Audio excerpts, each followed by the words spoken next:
and it's just great to have Tanith with us today. Tanith is well, certainly heads up at Cherizena, just across the road from us at the engine yard at Beaver. So, Tanith, do you want to just maybe introduce yourself and tell us what got you into the coffee business in the first place? Yeah, of course. So we started off actually as customers. We visited the Christmas market in Nottingham about 13 years ago and found Cherizena in a stall in the Christmas market, and we bought a grinder and some beans, and then that's where it started. Really, we started as customers. So ever since then, we, going onwards through the years, we bought beans from Cherizena. We just kept popping in and getting them, and it was over at Melton, near Melton Mowbray then. And a little while after that, I was out of work, and I said, "Look, I love your coffee. Can I sell you coffee? It'd be really nice if I could, work with you, because I can't think of anything else that I would rather be selling. Is something that I really love." Yeah. So I worked there for a few years. Then I went and had a little 2-year break at working at Beaver Castle, and then the business came up for sale. So I just thought, right, well, this is the right time. It was all my ducks were in the row, and thought, right, well, let's go ahead and put an offer in and bought the business. So we ran Cherizena from over near Melton to start with. So we've just had our fifth birthday. Fifth birthday. I remember you there. You were out at Waterloo to start with, weren't you? Yeah, you came to see us, didn't you? To get some Christmas coffee. That's right. That's exactly right. Yeah. To sell when we had the Van Henri first, I think. So That must be about 4 years ago now. yeah, I think you're right. It's gone really quickly. Yeah, exactly. Okay. Oh, that's great. So I mean, just tell the people a little bit more about Cherizena then, Tanith, because I'm not sure everyone knows. Like, you've got quite a significant online presence, an online store, haven't you? Yeah, so we started off when we were in Waternaby, we were just doing mail order and food festivals. So we did a lot of food festivals in the first year. I think we did 30 weekends between March and Christmas, which was felt like virtually every weekend we were somewhere. Yeah. And food festivals, there's a huge amount of preparation that goes with that, and there's a gamble all the time because you don't know what the show's going to be like, and what the weather is going to be like, and the shows that we did. Most of them were excellent. I mean, we did one at Leamington Spa that absolutely threw it down. So I've got a video, and literally there's nobody. Social distancing would not be a problem because there was nobody. There was nobody there. Right. So, but from that we picked up a lot of online customers. So a lot of customers that still order from us, who originally found us at a food festival, even going back. This company's been running over 20 years now, so Yeah. I have customers who have been ordering for a very long time. Yeah, a lot of real loyal band now. Yeah, lovely, really nice. Okay, so and then obviously, like as we can see now, you've got this fabulous store at the engine yard at Beaver, but also a store at Ashby de la Zouch. Yeah, we have. I mean, I love the shop at Beaver. It's not only is it just 5 minutes from our house, it's every day when I walk in, I think, oh, I love this shop so much. And Yeah. so when it's open and people are coming in and we can have a chat with them, and it's just so nice. But then we replicated everything, all the branding, the way the shop looks, we replicated it in Ashby de la Zouch as well. Okay. Because my sister looks after that for us, so she looks after the Ashby shop and I look after this one. So between us, we're doing all right. But we've got obviously people who help us over here as well. Yeah, exactly. Yeah, you've got a great team. I know that. Yeah. They're brilliant. I love my team. Definitely. Okay, brilliant. Well, that's great background. And I know the main thing we wanted to do through the film today is just have a good chat about coffee. But I know probably you and we get a lot of, how can I put it, frequently asked questions. People who just want a bit of help navigating the world of coffee, or maybe they're just getting into coffee, seriously for the first time. And it can be quite a confusing world, and it's got its own vocabulary. Oh, very. You can kind of geek out a bit. But I know hopefully today we were just thinking about the questions we get asked often, and just to see if we can kind of put some answers out there that people might find helpful, right? Yep, absolutely. Okay, So, brilliant. So let's kick off with one that I know I get asked a lot. You know, if you buy your coffee in the supermarkets and they've got the strengths guides on the packets, and it seems Yeah. to go from 1 to 5. But what are those strength guides referring to? Is something I get. So the strength guide is referring to the taste of the coffee, not necessarily the caffeine of the coffee. So quite often I get people who'll come into the shop and go, right, I want a really strong one. And I go, well, do you want it really strong and bitter and taste, and or do you want it sort of like strong and smooth? No, I just want a real punch in the morning. Quite often people are looking then for the caffeine level of the coffee as opposed to the strength of taste, and they're not. The two aren't the same. You can have a medium roast coffee that's higher in caffeine than maybe a stronger roast coffee that is less caffeine but tastes stronger. So the two don't necessarily mean that just because it's a strong coffee it's high in caffeine. Got it. Okay, so people would be best thinking of that as a kind of the strength of the roast and the strength of the flavour rather than anything linked to caffeine content now. Absolutely. Absolutely. I mean, if a customer wants something that's high in caffeine and they also want the strength of taste, something like the espresso blends, espresso blends generally, they contain a higher level of caffeine because they're a blend of two different beans. Okay. Yeah, that makes sense. Okay, and then often, I mean, the other thing that supermarkets will often do, won't they, is like on the packets they'll say Italian-inspired coffee or French coffee, and I'm thinking, well, these aren't coffee-growing regions. So what's that kind of all about? What's that referring to? Yeah, absolutely. This is I get asked a lot, and I think a lot of people will go with Italian roast because it's safe. They Right. know it, they've seen it, they think, oh, Italian roast, that's going to be fine. Because especially when people come into our shop and we've got a huge choice, there's probably 100 different types of coffee they could choose from in our shop, and can be a bit overwhelming. And people generally will, and until we can get a conversation going, will generally stick with something that they recognise. Right. It doesn't necessarily going to be their best coffee, but it is a safe option because they recognise the name. So Italian roast or a continental roast, and that's just the style of the country. So Italians and on the continent they like it nice and strong. It doesn't always fit with everybody. Not everybody likes a coffee that's going to be a really strong taste. Some people prefer more of a medium. Yeah, makes sense. And I love that about what you guys do at Cherizena is you can be that sort of curator, if you will, that somebody could come into the shop and almost describe what they like in a coffee, and you can probably guide them in the right direction, but also kind of expand their palates and their minds a little bit and offer some alternatives as well, perhaps. Yeah, it doesn't. It's really funny, and it's something that you don't realise that you do until until you look back and somebody come in the shop and they'll go, oh, I don't really know what to choose. Well, I don't know where to start. So then I can say, well, do you like your coffee to be strong or more medium? And they'll go, oh, definitely strong, definitely strong. So do you like it strong and bitter or strong and smooth? Oh, definitely smooth. And by asking the questions, you can narrow down quite quickly to a group of coffees that they will almost certainly love. Right. Yeah. Well, they're not going to get that in the supermarket, are they? I don't think. I wouldn't have thought so. Yeah, exactly. Plus, also at the supermarket, you don't know how long it's been on the shelf, do you? Good point. Yeah, good point. Yeah, so freshness is super important with coffee, isn't it? Yeah, it is. It's ideal. I mean, obviously, freshness is really important, and supermarkets can store coffee for quite a long time. Our coffee is roasted in small batches, so it's turning over fairly quickly all the time. But the ideal time to drink coffee that's been roasted is sort of like between 3 and 6 weeks. But we find that you can, as long as it's stored properly, coffee can last ages. It doesn't actually ever go off. It just loses its freshness. So. I mean, that's a good point actually, then, Tanith, because you're talking about storing it properly. What would you suggest to people who are looking to, store the coffee well at home? Okay, so it used to be that people thought that the best thing to do was to store it in the fridge. So I do get a lot of people coming going, right, I'll store it in the fridge, right? But that has actually changed. The school of thought changed quite a long time ago. And you're best to store it in an airtight container.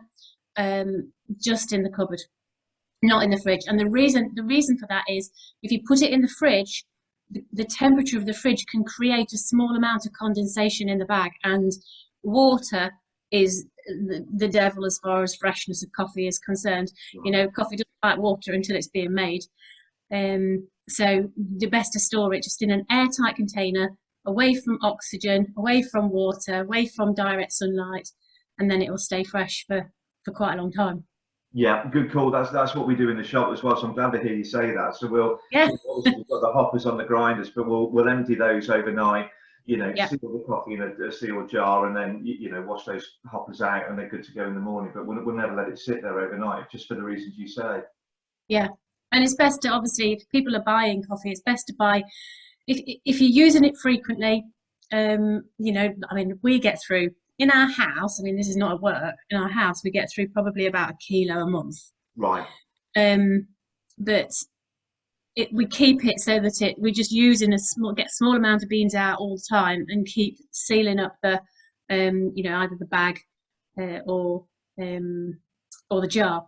A little tip though, Mark, something I didn't actually say to you that might be useful for our customers, is that if you've got some hair straighteners, I mean, I don't know whether you've got any hair straighteners personally, but Claire might have. Hair straighteners will seal up the coffee bags. Good call. So you can quickly pinch along the top with the hair straighteners after you've taken the beans out that you need, and it will reseal the bag. I like that. Thanks, Tanith. All right, that's a new one on me. Oh, cool. I remember. Okay, so moving on to coffee beans. I know that there are two main coffee varieties, the Arabica and the Robusta. Could you just tell us a little bit about each of those two? Yeah, so the Arabica bean is the one that's more popular. Actually, it's a smoother bean. It's more expensive. It's lower in caffeine. It tends to taste nicer. Yeah. So the majority of the coffees that we have in our shop, the single origin of the specialities, and a lot of the blends, they are all Arabica beans. So, you know, that's another thing that people think that Arabica coffee is the only coffee, but it's, you know, it is, the majority of the beans are Arabica beans because they taste nicer. Okay. We have just a couple of coffees that are 100% Robusta, and Robusta tends to be a lot sharper. It's massively higher in caffeine. So we've got a Vietnamese Robusta, for example, that's 40% higher in caffeine than any of the other coffees that we've got. Right. So that really is, you know, I know when I've had a cup of that, I just like may float around doing my work. But that's another thing, is a lot of blends, like espresso blends, will have a percentage of Robusta in there just to give it that sharpness that people like with an espresso sometimes, and also to give it that extra caffeine that people are sometimes expecting from an espresso. Yeah, that makes perfect sense now you say, because I know that the house blend for our espresso we use, that has a small, but it is a percentage of Robusta in the mix. And I guess you're right, because that flavour of the coffee is still going to cut through, even when the volume of coffee versus, let's say in a large latte, the volume of milk is quite small, right? So you need something with that punch to still have the flavour for a very milky coffee, I guess, as well. Absolutely. I mean, I don't think there would be an awful lot of point in making a latte out of a light roast coffee. Right. It's just so light, and you know, you would hardly taste the coffee at all. It would disappear, wouldn't it? Yeah, definitely. Yeah, I think you're right. Okay, and then obviously, I think we've touched on some of the main growing regions, maybe. But are the flavours that we can sort of expect from different growing regions? Is that how it works typically? So we have in our shop, we've got the blends, which can be the blends of all sorts of different places. We've got Colombian, Brazilian blends, and the blends tend to be driven, the taste of the blends are driven by the roast. So the level of roasting on the blends is what gives it its strength and its characteristics. Okay. The single origins and the specialities, virtually all of them are roasted medium so that you can get the beautiful flavors coming through. So, for example, an Indonesian coffee we've got is sweet, it's mature and mellow. Ethiopian tends to be quite earthy. We've got Kenya, which is quite fruity. And then we've got, some of the specialities that then they're natural chocolatey and caramelly flavors, they come through. And that's all to do with the cultivation and the climate and the harvest and the processing, everything that happens before you make the coffee, before it's even roasted. Yeah. Fascinating, isn't it? It is, and I love it to hear you describe, flavors of coffees in that way, because you've probably heard the same thing, but it's been put to me that the complexity of flavors in coffee is there's much more going on than in, say, wine. If you think of how carefully you can study wine and to become an expert in that, but there's actually much more going on flavor-wise in coffee. You could go on for ages, couldn't you, just looking at all the different coffees and researching them, and finding out the different tastes of the different regions. And it's just, I've tried all of ours, and they are, and there isn't one that I don't like, but they are different. Right. Yeah. That's the thing. So it's, I'm excited actually. We have a coffee tree in Panama, and we leased this tree on a coffee farm, and we've had it through its whole growing season, and then they're harvesting the beans, and then we are going to get all the beans off that tree. Oh, that's incredible. I'm really excited for that. That's going to be really good. But there's no postage out of Panama at the moment. Oh, no, I can imagine. What a project though. That's brilliant. It's really good. Yeah. Yeah. Okay. Now, kind of variously, we've touched on the topic of caffeine, and I think you and I are both, like, I'm a big believer in the benefits of caffeine. Obviously, kind of everything in moderation, but it kind of works for me. But there are other people who, for various reasons, want to cut down on caffeine, and decaffeinated coffees had a bit of a bad press in the past, maybe. Do you see things changing there? And are there any? I know there are different methods to decaffeinating coffee as well. Are there any you feel we should be looking out for? Yeah, absolutely. So we've got around about 7 regular decaffeinated coffees, so 7 that aren't flavored. Okay. All of our flavored coffee is available as a decaf as well. But talking just about the coffee as a taste of coffee, we've got the different strengths of coffee. We've got specialty coffee, we've got Italian coffee, all as decaffeinated. Obviously, the espresso Italiano decaf that you serve, and we are lucky enough to have it. You and me are the only UK stockists of that. So I am genuinely excited about that coffee. It's such a good one. Yeah, it is gorgeous, and I mean, I would challenge anybody in a blind taste test to know that was decaffeinated. Right. I honestly don't think you would know, and that you get the crema from it, and you get the taste from it, and I think that decaffeinated coffee, as long as it's decaffeinated properly, in a good way, which is people need to look out for the Swiss water method, which basically means that the green beans, long story short, the green beans are soaked in a solution of caffeine, and then the caffeine in the solution draws the caffeine out of the bean. So then you've got the normal bean without the caffeine, without most of the caffeine. You're never going to get a caffeine-free decaf coffee, but it is got 0.1%, I think, has the decaf. Oh, okay, so we're most of the way there then. Yeah. And you're spot on, Tanith. We get some lovely feedback on that espresso Italiano decaf. It's really lovely, and it's great for people. It's great for people who like the taste of coffee, but then maybe suffer with things like high blood pressure or anxiety, or feeling the effects of caffeine. Some people are more sensitive to caffeine than others, and for those people, the feeling of the caffeine is not a nice one. It's not the same as some people feel a bit of a lift, some people feel absolutely nothing, and some people feel absolutely dreadful with caffeine. So having a great decaf alternative is essential, I think, because I mean, I'll drink maybe one or two caffeinated coffees a day, and the rest of them I have as the decaf, either the high roast Colombian or the espresso Italiano, because you can't tell the Right. difference. No, you're absolutely right. And we've noticed it even on our machine, Tanith. Like we grind the decaf, just fresh to order, just as we would our house blend. And you watch it coming through the espresso machine, and it's like, yeah, that you can't tell the difference. It comes through just as well. So Yep. yeah, I think you found us a good one there. Yeah. It's Okay. good.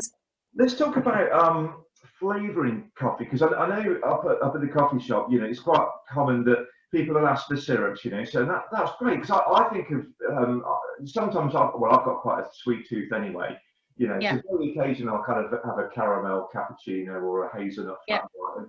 And, I'm not a sort of coffee snob about that by any means, but so we flavour our coffee at the coffee shop with syrups. I know Cherizena do like quite a range of flavoured coffees, but Yeah. you've got quite a different approach. So for the flavored coffees, they're great because they contain absolutely no sugar, no syrup, so no extra calories. Great for people who are either trying to watch their weight, who also like a flavored coffee, or for people who maybe have got diabetes and don't want the extra sugar in there, but still want to taste the coffee with the flavor in. Yeah. So we use it's like an essence almost. So natural wherever it can be, and then synthetic where you just can't. Nature doesn't have that flavor. Right. So yeah, so we add that into the Colombian coffee and give it a good mix, and then that is then the flavored coffee. It sits overnight for 24 hours, and then it's ready. Right. And it is lovely. It is really nice. I can vouch for that, yeah. And for anyone who's not been to yours, kind of like, I don't know if you ever I don't think I'd ever get sort of blasé about it. The aromas coming through from Cherizena is just like just stunning, isn't it? It's a beautiful. It's funny, isn't it? Because I don't smell that anymore. Oh, I I do. don't, the things, what people smell when they come in our shop, I don't smell that. I can only smell the individual. When I take the lid off something, I can smell it, Right. but I don't smell the overall aroma of the shop. Right. I just smell of it, Mark. I just smell. I just walk in. If I walk into the playground, everybody knows I've been flavouring maple and pecan. Yeah. Oh my goodness. Yeah, that sounds amazing. Okay, so that's a little about flavour then. What about brewing methods? Because obviously you could go the whole hog and sort of put an espresso machine in your home, but you don't need to do that, right? What about what would you suggest is a good brewing method for people at home? So I think it's really got to fit with lifestyle. Somebody's lifestyle, somebody's how confident they feel, how what they want to achieve, what they want their coffee to taste like as well. Because obviously an espresso machine is going to create a completely different coffee taste from a cafetiere or a filter. For example. So I Yeah. think that the majority of people have got a cafetiere, albeit most people's cafetières tend to be at the back of the cupboard until they come in our shop. And Right. they're somewhere at the back of the cupboard. I hear that so many times. What's important is not just the how you brew it, but it's how it's ground for the brewing method. And in this, I know that we've said this is a whole other topic that could take quite a long time to go through, but as a general rule, for a cafetiere and a filter, you're going to need more of a medium. Filters need finer, but cafetiere needs medium to coarse, and then a percolator needs a really coarse grind, and espresso needs a fine grind. And it's because of the different ways that the coffee is extracted, means that you need a different grind to get the proper taste. 100%, 100%. Yeah. So if you sorry, go on. If you, for example, bought the wrong grind from somewhere else, you go into a supermarket and you get what you think is the right one, so cafetiere grind, for example, for your espresso machine, it's just going to come through so fast, and it's going to just, virtually the water's going to literally fall through the coffee. You're not going to get the flavour. It's going to be very disappointing, and you're going to think, well, this coffee is absolutely rubbish. Yeah. But it's not. It's the grind. So, and also, if you put an espresso grind fine grind into a cafetiere, you're just going to end up with a cup of mud, aren't you? Yeah. It's going to be horrible. So, it's really important. And obviously, I love when the shop's open. I love to talk to people about how to make it and how to get the best out of the way that they're making their coffee. Yeah, yeah. Okay, well, yeah, that's good. And I know, like, if people come into the shop to buy coffee from you, or even order it online from you, they can say, like, yeah, this is for a cafetiere, and you'll send it out ground in the appropriate way, and when you Yeah. put it that brewing method. Mm-hmm. Yeah. Definitely. Okay.